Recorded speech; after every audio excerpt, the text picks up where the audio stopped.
Welcome back. Joining me is Christopher W. Riley from the Office of Diversity and Multicultural Affairs at IPFW. He is here to talk about the upcoming events to celebrate Black History Month here at IPFW. Chris, so good to have you on the show. It's good to be here, Chuck. Thanks for inviting me. How did February become Black History Month, which it has been for a while now? Yes, actually, February was designated for Negro History Week. And then after a few years of celebrating Negro History Week, it was decided to celebrate Black history during the whole entire month of February, and it was started by Carter G. Woodson. I see. And how long has it been a tradition here on campus to celebrate Black History Month in February? Quite a few years? Quite a few years, yeah. And I've been coordinating the programming since 2007. Chris, you work with the Office of Diversity and Multicultural Affairs here at IPFW. Tell us a little bit about the office and the kind of things that you do. The Office of Diversity and Multicultural Affairs has three major components: academic success initiatives and the retention of students, as well as cultural programming and community outreach. And as a part of Diversity and Multicultural Affairs, we have several different departments, and we're all a part of the Student Affairs Division. Some of the departments include pre-college programs, 21st Century Scholars, Upward Bound, Student Support Services, which are both part of the TRIO component or TRIO network funded by the federal government, Multicultural Services, and the Center for Women and Returning Adults. Wow, boy, you guys do a lot of stuff. We do. And you're going to be doing a lot of stuff here in February. So let's talk about some of the events we have coming up for Black History Month. We start on February 7th, which is with the African Americans in STEM-related fields. Tell us a little bit about this lecture seminar that we're going to have. It's actually a panel discussion, Chuck, that will feature local professionals in science-related career fields. STEM is an acronym for Science, Technology, Engineering, and Mathematics. And we're pleased to have four distinguished panelists as a part of this discussion. We have an IT person, a person who is a healthcare educator, as well as having an IT background, and two IPFW alums, one from nursing and one from engineering. How, in your opinion, is IPFW doing at recruiting people of color and diversity here in 2012? IPFW is doing well. The numbers of students of color coming to campus is increasing. I could tell, and it's really a wonderful thing to see. At the same time, diversity is about a lot more than racial designations and so on. Tell us some of the other people that your office services. As I mentioned earlier, we do serve the Center for Women and Returning Adults as a part of our department. And that office services quite a few people, not only women, but returning adults, which are diverse in and of themselves. We use the nomenclature of low-income, first generation, which could be anybody and sees no color.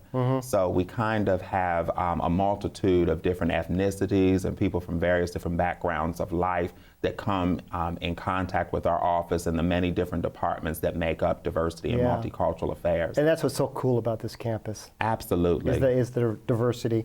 Getting back to some of the events, February 10th, we have Gardening for Busy, Stressed Out, Space-Challenged People. Tell us about that one. Now, that program is being sponsored by the Center for Women and Returning Adults. It's a part of the Students with Families series, where we invite students with families to come to campus and have a night of fun, as well as educational pieces. The Gardening for Busy, Stressed Out, Space-Challenged People is to help those students who are juggling many different hats, many different responsibilities: home, work, family, school, and whatever the case may be, and how they can deal with not having enough hours in the day. Yeah, I should take that one. Absolutely. I think I may come myself. And the other piece to that is that they can come and have this informative workshop, have a meal, and bring their children. And that's on February 10th, 6 to 8 over in Walb Student Union. Also on February 10th, we have Stories from the African American Tradition. That's going to be in the Walb Student Union as well. Absolutely, yeah, featuring Chief Condra Ridley, who is a local storyteller from Fort Wayne. And if you haven't had the opportunity to witness her storytelling and witness the craft, it is definitely a treat and definitely something that you don't want to miss. And that's an activity for the children. So as an adult, you can come and learn about gardening for busy, stressed out Stressed out space challenge. I know, that got Yes. me too. Yeah, But are these open to the public, or are they just for IPFW students and faculty and staff? Yes, Not all of them. There's one of them that's not, but we'll talk yes. about Yeah, IPFW students primarily, but if there is someone in the public that's interested, you can call the office. Center for Women and Returning Adults is 481-6029. Yeah. And they can give you some more information. But some of them are open to the public. Oh, yes. Absolutely. Most of our events are free and open to the public. Absolutely. And although some of these events are most of them are taking place at WALB, some of them are here at IPFW, some of them are going to be taking place off campus as well. We'll get to those in a minute. Sure. Another real fun one, Valentine's Day, February 14th, Ain't I a Woman? Another music ensemble theatrical piece coming here at IPFW. Absolutely, and we were talking before this segment that you should make a date out of it. Yes. Go to dinner either before or after the show and come to this wonderful show featuring chamber music theater. There is a three-part or trio ensemble featuring a cellist, a pianist, as well as a percussionist. And then there's an actress who will be portraying 4 prominent women from African American history, folklorist Clementine Hunter, author and philanthropist Zora Neale Hurston, activist Sojourner Truth, as well as civil rights worker Fannie Lou Hamer. Wow, and it's free. It's free. So take your Valentine. Yes. Right? Have some dinner ahead of time, Valentine's, February 14th. Then down at the Allen County Public Library on February 18th, there's a movie about Bayard Rustin. Yes. And who was Bayard Rustin? Give us a little background about this movie. Bayard Rustin was an unsung hero of the civil rights movement. Mm-hmm. He was very instrumental in organizing the March on Washington, which encompassed King's I Have a Dream speech, which is very popular today. And he was really a Renaissance man and a rebel in his day, very outspoken. He basically was very true to his causes. He was openly gay during a time that it was taboo. He made no bones about his sexuality. He was also a singer, and he was also an activist. And this is a documentary about It's him. a documentary, yes. Yeah. It's a documentary about the life of Bayard Rustin, some of the trials that he had, some of the things that he was involved in, from his time as a young man all the way till his death in 2002. And that's Saturday, February 18th, 2 p.m. down at the Allen County Public Library. Yes. We're talking with Christopher Riley with the Office of Diversity and Multicultural Affairs here at IPFW. Coming back now to IPFW, we have the 98th Omnibus Lecture Series featuring Michelle Norris, who is an NPR commentator, journalist, and author, and she's going to be talking about the grace of silence and the power of words. That's going to be actually on February 20th, Monday, February 20th, is it not? Absolutely, yes. And we're excited about having Michelle Norris on campus for the 98th Omnibus Lecture Series, and we're looking forward to that presentation as well. Right. And she recently authored a book, so. Yeah, I think it's they called The Grace of Silence a memoir. Yes. African-American journalist. Probably should get your tickets early because that one might fill up. She's a pretty well-known name. Absolutely. And what an honor it is to have her here during Black History Month. Moving on, the 47th anniversary of the assassination of Malcolm X, and we're going to be featuring an event called Rhyme and Reason Reunion on February 21st. Here, tell us a little bit about that. It's going to be in the Wall Ballroom at 6 p.m. Yes, the Black Collegian Caucus, which is the African American Student Union on campus, sponsored an event some years ago called the Rhyme and Reason, which is an open mic poetry set. And it gives an opportunity for local performers both on campus and in the greater Fort Wayne community to express their craft before an audience. This year, we are bringing the Rhyme and Reason back. It's still an open mic poetry expression, but we are bringing in a featured poet from the St. Louis area. His name is Brandon Explicit Poet Thornton. Wow. And he's coming in, he's going to be the featured poet. But one of the unique things about Brandon is he's a former math professor. So earlier that day, he's going to do a math workshop for us.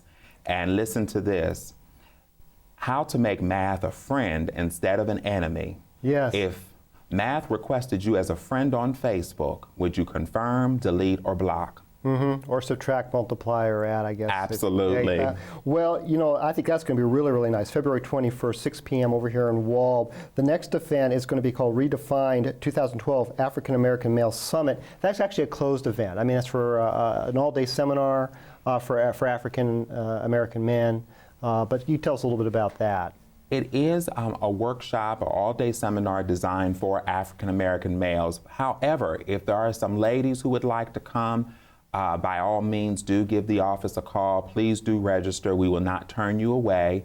And it is open to IPFW students and also students from other campuses, as well as high school students. The cost for high school students is $15, and the cost for college students is $25, and it's free for IPFW students. Well, wonderful. You know, we only have about 30 seconds left, Chris, but the culminating experience of Black History Month here at IPFW on February 26th, the 8th Annual Gospel Fest. Absolutely, which will feature local church choirs, local groups, and various different types of expressions within the gospel music genre. Well, that's wonderful. That's you know, we didn't even get through it all, but that's all the time we have. Chris, thank you so much for coming on the show. What an exciting month here at IPFW coming up. Thank you, and ODMA appreciates you having us. Our pleasure. For more information about the Office of Diversity and Multicultural Affairs and events coming up, visit ipfw.edu/ODMA or call the office at 481-6608. Arts Weekly airs every week, Tuesday through Thursday on College Access Television and most Sundays on WFWA PBS 39. You could also see us on YouTube and Facebook and follow us on Twitter. I'm Chuck O'Connor. Thanks for tuning in to Arts Weekly. Join me next week with guest Mark Ridgway and Amanda Prater from the IPFW Department of Theater and Catherine Lee from the Fort Wayne Cinema Center.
Recently, Arts Weekly spoke with Farrell Vernon from the IPFW Department of Music and Leah Denny from WBOI. David Baker's kind of the preeminent jazz educator in the country, and has been recognized by the National Endowment of the Arts.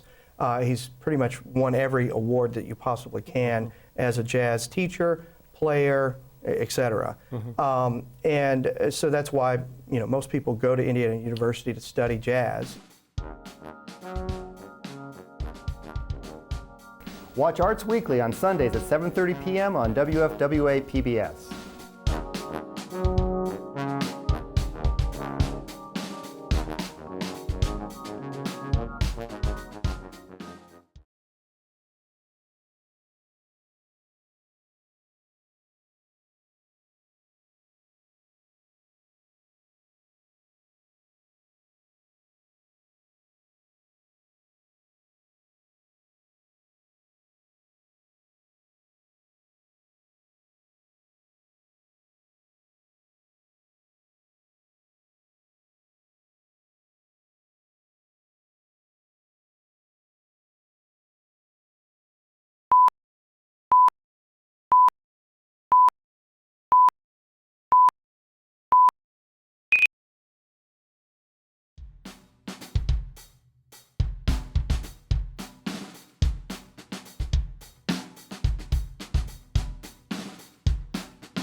Recently, Arts Weekly spoke with Christopher W. Riley from the Office of Diversity and Multicultural Affairs at IPFW. The Office of Diversity and Multicultural Affairs has three major components: academic success initiatives and the retention of students, as well as cultural programming and community outreach. And as a part of Diversity and Multicultural Affairs, we have several different departments, and we're all a part of the Student Affairs Division. Some of the departments include pre-college programs, 21st Century Scholars, Upward Bound, Student Support Services. Watch Arts Weekly on Sundays at 7:30 p.m. on WFWA PBS.